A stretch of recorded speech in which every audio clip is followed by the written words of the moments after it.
Same అదే బంగారు నాణ్యం.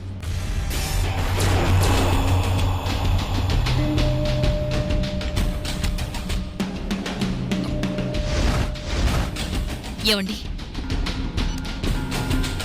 ఆ నాణ్యం నాదేనండి. హుండీలో వేస్తుండగా జారి కింద పడింది. ఇవ్వండి.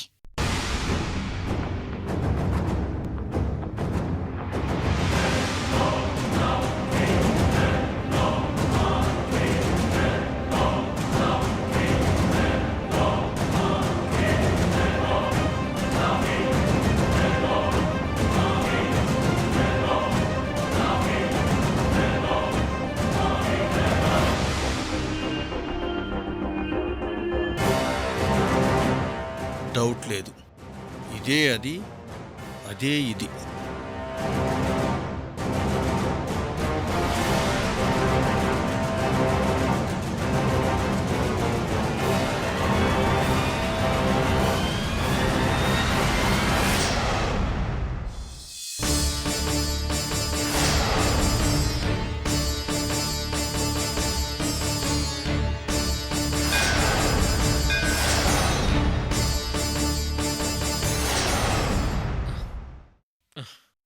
కార్తిక, ఏంటి అలక? ఇప్పటికీ మీకోసం చాలాసేపటి నుంచి వెయిట్ చేశాను. ఇద్దరం కలిసి అర్చన చేయించుకుందామంటే ఇప్పుడు కాదు మళ్ళీ వస్తాను అంటున్నారు. బాస్ అర్జెంటుగా ఆఫీస్కి రమ్మని మెసేజ్ పెట్టారు. నేను జస్ట్ హాఫ్ అన్ అవర్లో అలా వెళ్ళి ఇలా వచ్చేస్తాను. ఈలోపు నువ్వు ప్రదక్షిణలు చేస్తూ ఉండు, నేను ఈలోపు వచ్చేస్తాను, అంతే.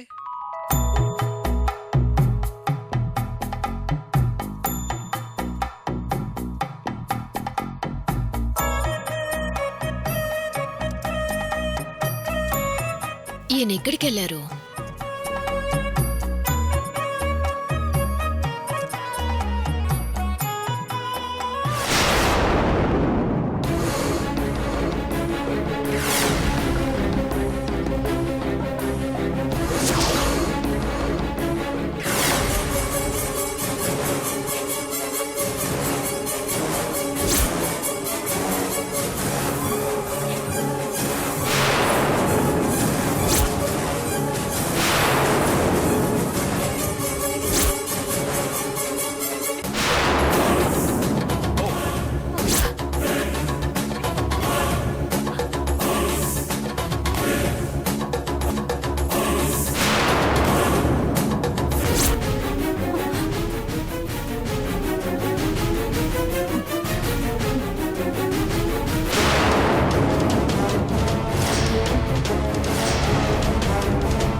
కొంపదీసి మీ ఆయన మా ఆయన ఫ్రెండ్స్ కాదు కదా?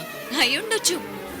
లేదంటే ఇద్దరూ సేమ్ శారీని ఎలా సెలెక్ట్ చేస్తారు?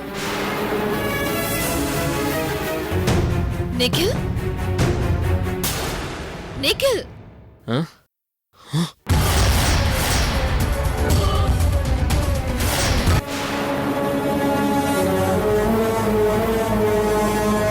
మరి ఇక్కడికొచ్చి రూమ్కి రాకుండా బయటే ఉన్నారేంటి? అంటే నువ్వేం రూమ్ బుక్ చేసావో తెలీదు, అందుకే ఇక్కడ నుంచొని వెయిట్ చేస్తున్నా.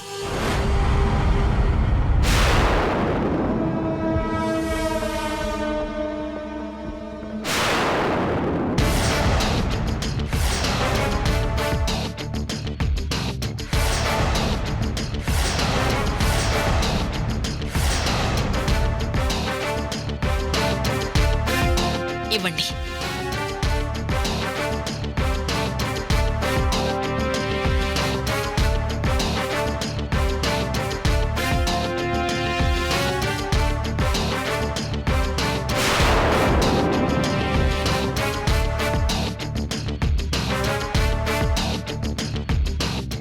వెంకటేష్, ఇప్పుడు నీకేం అర్థమైంది? నాకేం అర్థం కావట్లేదు సార్. కానీ నేను కన్ఫ్యూజన్లో ఉన్నానని మాత్రం అర్థమవుతుంది సార్. ఆ మిస్టరీకి బంగారు నాణెం ఆవిడ చేతిలో ఎలా ఉంది? అసలు ఎలా వచ్చింది? సరే, ఉందనుకో. హుండీలో ఎందుకు వేసింది? పైగా ఏదో డౌట్ఫుల్గా అటు ఇటు చూస్తూ వేసిందంటున్నావు.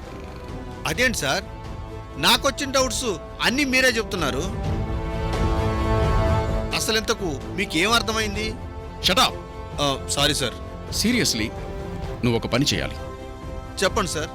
ఆవిడ గారు హుండీలో వేసిన నాణెం ఎలాగైనా మన చేతికి రావాలి. సార్, హుండీలో వేసిన సొమ్ము మనకి ఎలా ఇస్తారు సార్? అది దేవుడి సొమ్ము సార్. వెంకటేష్, మనం పోలీసులం అనేది మర్చిపోకు. అలాగే సార్.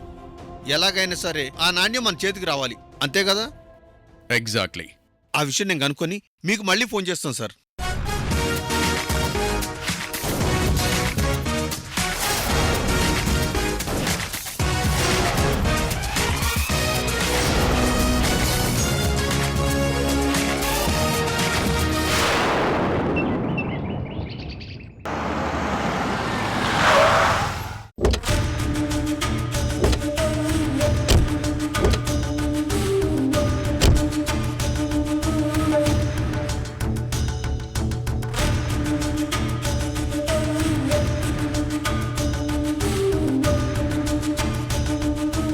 సత్య, ఏంటి కారులోనే ఉండిపోయావు? దిగు. దిగు సత్య.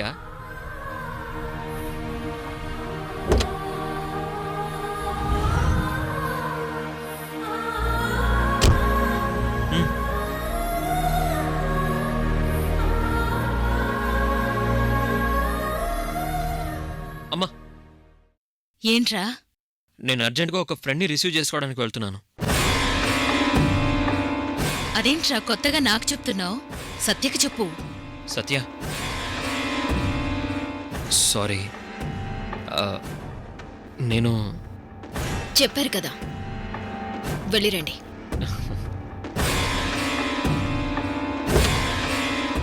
రామ్మా.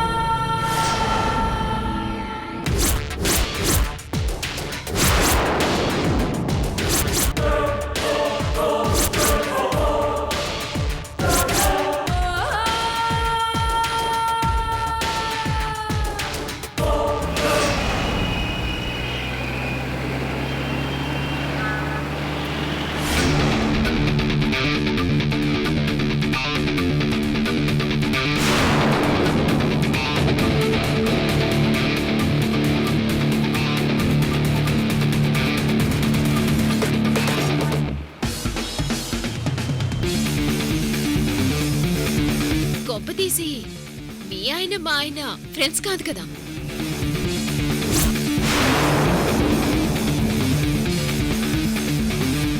అయ్యుండొచ్చు.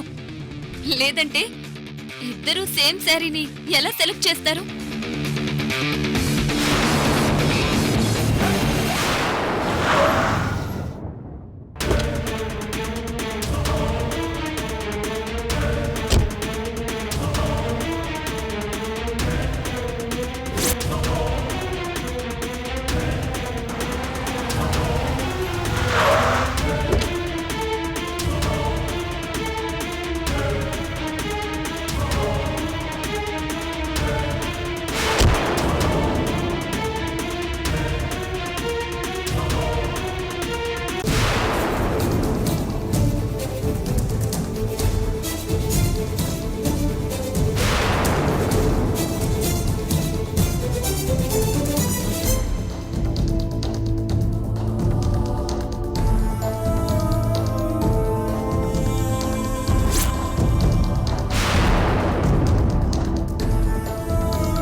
చెప్పిన టైంకి వచ్చారు స్వామి.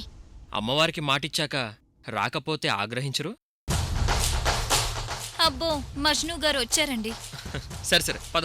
ఇప్పుడే కదా వచ్చారు, అంత తొందర ఏంటి? అంటే త్వరగా దర్శనం అయిపోతే తర్వాత మన ప్రోగ్రామ్స్ ఏమన్నా ఉంటే తీరిగ్గా పెట్టుకోవచ్చు. ఈ రోజు వేరే ప్రోగ్రామ్స్ ఏమీ లేవు, దేవుడి ప్రోగ్రామే.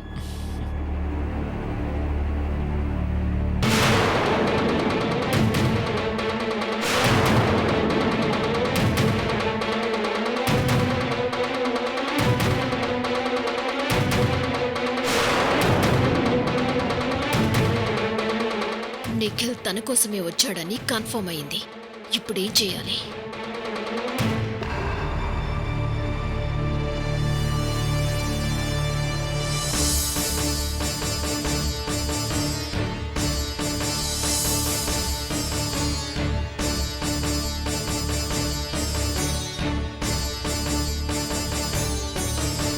అమ్మో, ఈ పూజారి నన్ను గుర్తుపట్టేస్తాడా? చెప్పండి అమ్మా. పూజారి గారు, మా ఇద్దరి పేరున అర్చన చేయండి. ఇద్దరి పేరున అర్చన అంటే నిఖిల్ ఏమవుతాడు నీకు? హ?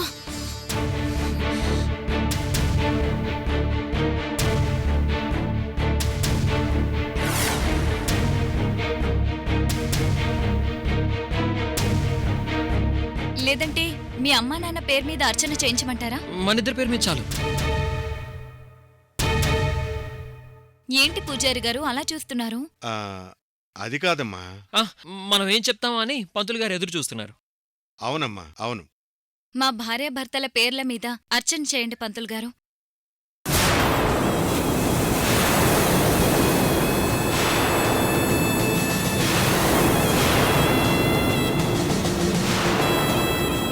అమ్మా, ఇద్దరి పేర్లు చెప్పండి.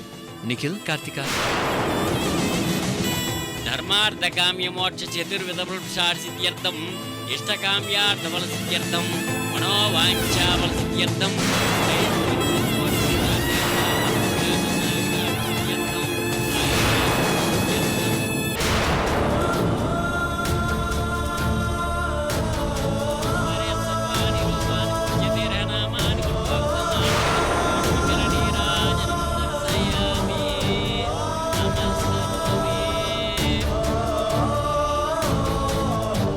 కొంపతీసి మీ ఆయన మా ఆయన ఫ్రెండ్స్ కాదు కదా? అయ్యుండొచ్చు. లేదంటే ఇద్దరూ సేమ్ శారీని ఎలా సెలెక్ట్ చేస్తారు? మరి ఇక్కడికి వచ్చి రూమ్కి రాకుండా బయటే ఉన్నారేంటి? ఆ, అంటే నువ్వేం రూమ్ బుక్ చేసావో తెలీదు, అందుకే ఇక్కడ నుంచొని వెయిట్ చేస్తున్నా.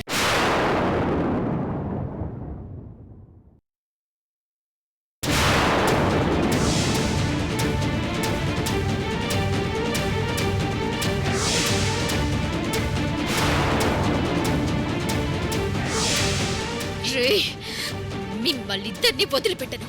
ఈ రోజే షూట్ చేసేస్తాను. ఛ!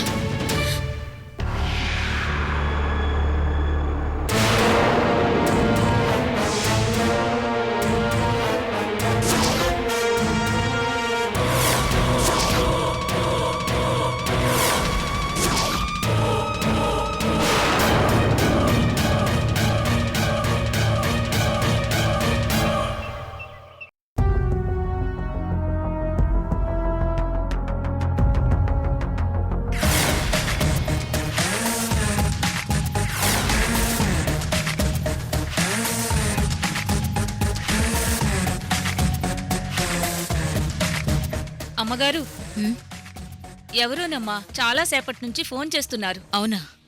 ఎవరు? లైన్లో ఉన్నారా? అవునమ్మగారు.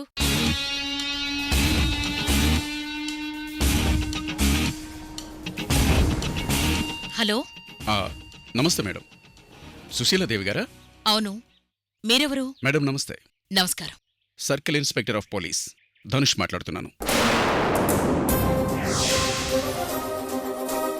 మేడం, మీతో ఒక ఇంపార్టెంట్ విషయం గురించి మాట్లాడదామని కాల్ చేశాను. అలాగే అమ్మగారు. చెప్పండి సిఐ గారు, ఏ విషయం గురించి? వెల్, మీ కోడలు సత్య ఉంది కదా, ఆమె ముంబై కేసు గురించి మాట్లాడదామని కాల్ చేశాను. ఆ కేసులో నా కోడలు నిర్దోషి కదా? కోర్స్ మేడం, నేను ఆ కేసు గురించి మాట్లాడటం లేదు. మరి ఆ కేసులో మీ కోడల్ని కిడ్నాప్ చేసిన డైమండ్ బిజినెస్ మెన్ నీరజ్ గురించి. ఆ విషయంలో అయితే మా కోడలతో పనే ఉంది. మీ కోడలు నీరజ్లు క్లాస్మేట్స్ అని ఎఫ్ఐఆర్లో ఉంది. సో నీరజ్ గురించి సత్య గారితో మాట్లాడాలి. సిఐ గారు, కేసు క్లోజ్ అయింది. నేరస్తుడు చనిపోయాడు. ఇప్పుడు చనిపోయిన వారి గురించి ఎంక్వైరీ ఏంటి? మేడం, అన్ని విషయాలు క్లారిటీగా చెప్పడం కుదరదు. కొన్ని విషయాలు మేం సీక్రెట్గానే ఉంచాలి.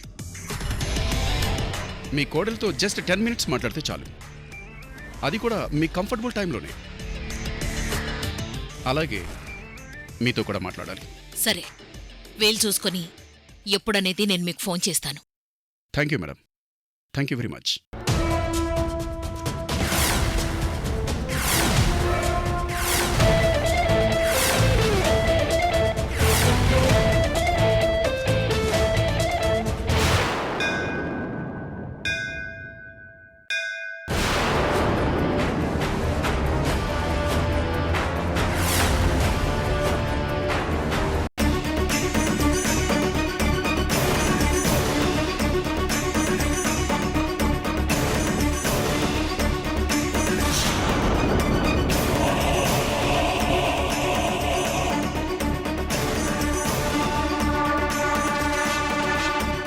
అవును స్వామి, ఇంతకీ ఇప్పుడు తమరు నాతో ఇంటికొస్తారా?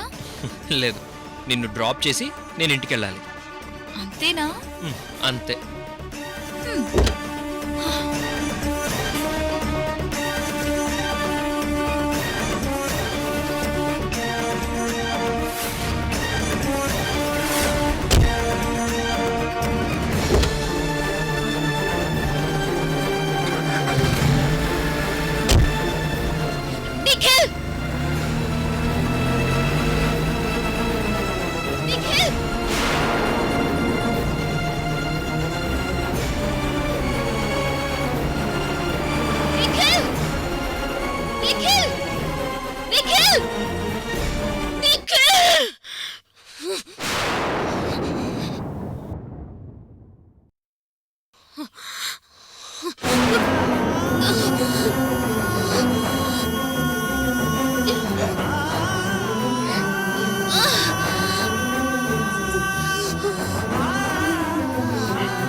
పుత్తడి బొమ్మలా ఉన్నావు.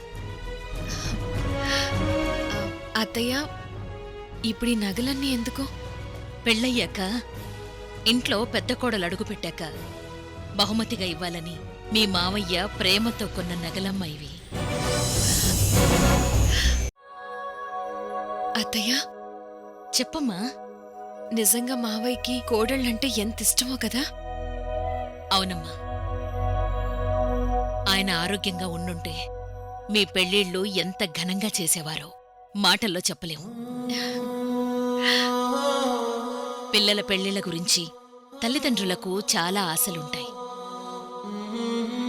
తల్లిదండ్రుల గౌరవాలు పెరిగేది పిల్లల పెళ్ళిళ్లతోనే కదమ్మా. దేవుడు చిన్న చూపు చూశాడమ్మా. ఆ అదృష్టానికి మేం నోచుకోలేకపోయాం. అత్తయ్య, త్వరలో మావయ్య గారు కోలుకుంటారు. చూడమ్మా, రేపాయన కోలుకున్నాక మొట్టమొదటిగా ప్రశ్నించేది నీ గురించే. అసలు పెళ్ళెలా జరిగింది, కోడళ్ళెవరు, ఎలాంటి వాళ్ళు అన్నింటికీ ఆయనకి సమాధానం చెప్పాలి. ఆ సమయానికి మీరందరూ సంతోషంగా కాపురం చేసుకుంటూ ఉంటే ఆయన చాలా సంతోషపడతారు. నా మనసులో భయమంతా మీ ఇద్దరి గురించేనమ్మా.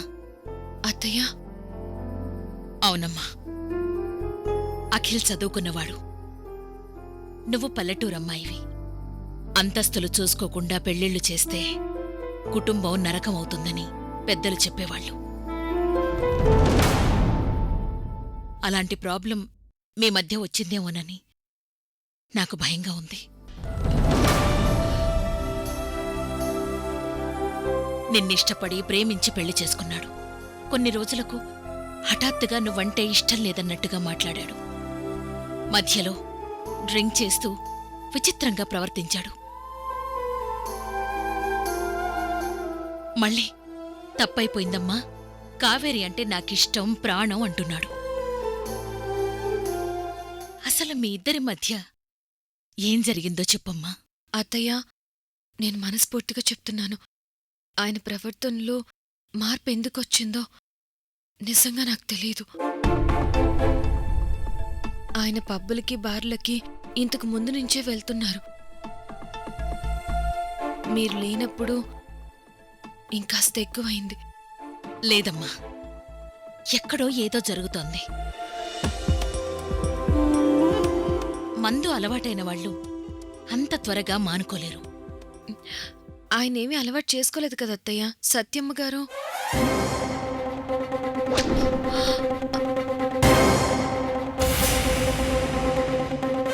ఏంటమ్మా? పిన్ని, నాకు పిస్టల్, అదే ఒక గన్ కావాలి. మీరు అరేంజ్ చేస్తారేమోనని.